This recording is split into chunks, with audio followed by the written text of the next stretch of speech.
আজকে নাহিদ ইসলামকে আমি আবারও বলতে চাই যে গাদ্দার উপদেষ্টাদের কথা আপনি বলছেন, অনতিবিলম্বে তাদের নাম জাতির সামনে আপনাকে প্রকাশ করতে হবে। চক্রান্তকারীদের নাম যদি আপনি প্রকাশ না করেন তাহলে এই গণ অভ্যুত্থান যদি ব্যর্থ হয়ে যায় তার দায় আপনাকে উঠাতে হবে। একটি গণ অভ্যুত্থান হয়েছে, কিন্তু ফ্যাসিবাদের চেহারার কোনো পরিবর্তন হয়েছে? আন্তর্জাতিক অপরাধ ট্রাইব্যুনাল তারা বিভিন্ন ব্যক্তির সাক্ষ্য গ্রহণ করছে। আমার মনে হয় যে কয়েকজন সাংবাদিকের সাক্ষ্য যদি গ্রহণ তারা করতেন তাহলে খুব ভালো হতো। বিশেষ করে যে সময় হাসিনা গণমাধ্যমকে পুরোপুরি বন্ধ করে দেয়, আমাদের যারা ডিজিটাল মাধ্যমে কাজ করেন তারা অনেকটা সক্রিয় ভূমিকা রেখেছে। যারা টেলিভিশন ক্যামেরায় কাজ করেন আমরা দেখেছি তারা যে সংবাদটি টেলিভিশনে প্রচার করতে পারেননি সেটি যারা আমাদের ভাইয়েরা বিদেশে অবস্থান করে নানানভাবে তাদের কাছে পাঠিয়েছে, এবং যাদের ফেসবুক বড় পেজ রয়েছে, ইউটিউব চ্যানেল রয়েছে তাদেরকে পাঠিয়েছে। এগুলো টেলিভিশন সাংবাদিকদের ভূমিকা। অনেকে বলে থাকে যে জুলাই গণ অভ্যুত্থানে টেলিভিশন ওই ধরনের ভূমিকা রাখেনি, কিন্তু আমি যতটুকু জানি যারা ক্যামেরাম্যান, যারা টেলিভিশন সাংবাদিক তারা এই ভূমিকা রেখেছে, ভিডিও ধারণ করেছে। টেলিভিশন প্রচার করুক আর না করুক তারা সেই ঘটনা প্রচার করেছে, সে যে মাধ্যমে হোক, যেভাবেই হোক। এজন্য আমি সকল সাংবাদিকদেরকে ধন্যবাদ জানাই যে গণ অভ্যুত্থানে আপনাদের ব্যাপক ভূমিকা আছে। যদিও আপনাদের ভূমিকা সবসময় আসলে তুলে ধরার সুযোগ হয় না। আমি আপনাদেরকে শুভেচ্ছা জানাই যে গণ অভ্যুত্থানে আপনাদের ব্যাপক ভূমিকা আছে। আমরা যে ভিডিওগুলো দেখেছি গণ অভ্যুত্থানের সময়, আবু সাইদ বলছে পানি লাগবে পানি, মুগ্ধ বলছে পানি লাগবে পানি, এবং আবু সাইদ যেভাবে দুই হাত মেলে তিনি বুকটা মেলে দিয়েছে, এবং এই যে দৃশ্যায়ন সারা দেশের মানুষকে সাহস জুগিয়েছে, এটা সাংবাদিকদের অবদান।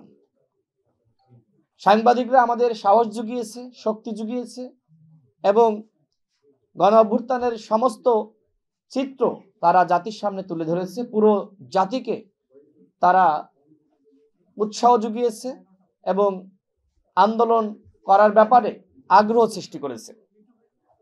প্রিয় সাংবাদিক ভাইয়েরা, একটি গণ অভ্যুত্থান হয়েছে, কিন্তু ফ্যাসিবাদের চেহারার কোনো পরিবর্তন হয়েছে?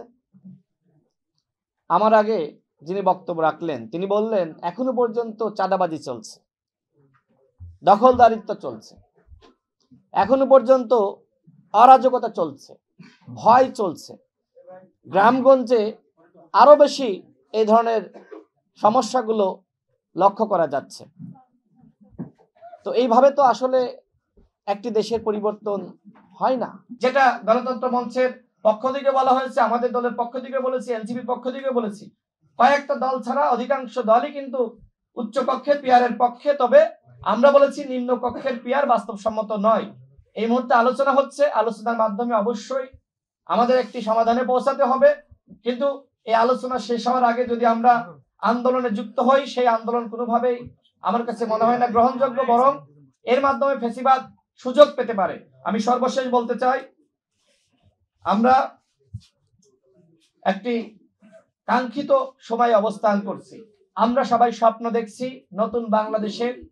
এই নতুন বাংলাদেশ গঠনে জাতীয় ঐক্য খুবই গুরুত্বপূর্ণ, এবং একই সাথে দলগুলোর মধ্যে সমঝোতা, বোঝাপড়া আমাদের সবার, অন্তত আওয়ামী লীগের প্রশ্নে এবং আওয়ামী লীগের দশকদের প্রশ্নে, ভারতের আধিপত্যবাদের প্রশ্নে এই জায়গাগুলোতে ঐক্যমতে থাকা দরকার। আমরা যদি যে ধরনের বিভাজন আমরা লক্ষ্য করছি, এই বিভাজন যদি সামনে রেখে নির্বাচনে আমরা যাই, বিশ্বাস করেন সেই নির্বাচন বানচাল করে দিবে আওয়ামী লীগ এবং ভারত। সুতরাং আমাদের এই আওয়ামী লীগের প্রশ্নে, ফ্যাসিবাদের দশকদের প্রশ্নে এবং ভারতের আধিপত্যবাদের প্রশ্নে সবার মধ্যে একতা থাকা দরকার।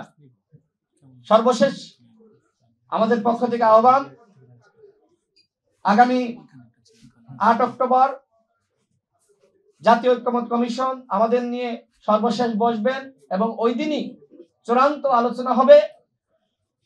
আসুন আমরা ছাড় দিয়ে হলেও ওই দিন সবাই জুলাই জাতীয় সনদে স্বাক্ষর করি এবং দেশ এবং জনগণের স্বার্থে আমরা ছাড় দেওয়ার মানসিকতা অর্জন করি। আমরা যদি ছাড় না দিই তাহলে এই গণ অভ্যুত্থান ব্যর্থ হবে।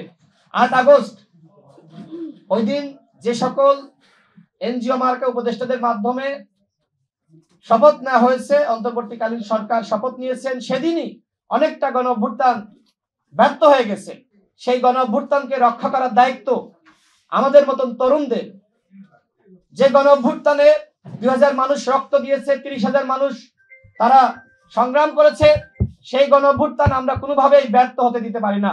এই গণ অভ্যুত্থানকে রক্ষার দায়িত্ব আমাদেরকে নিতে হবে।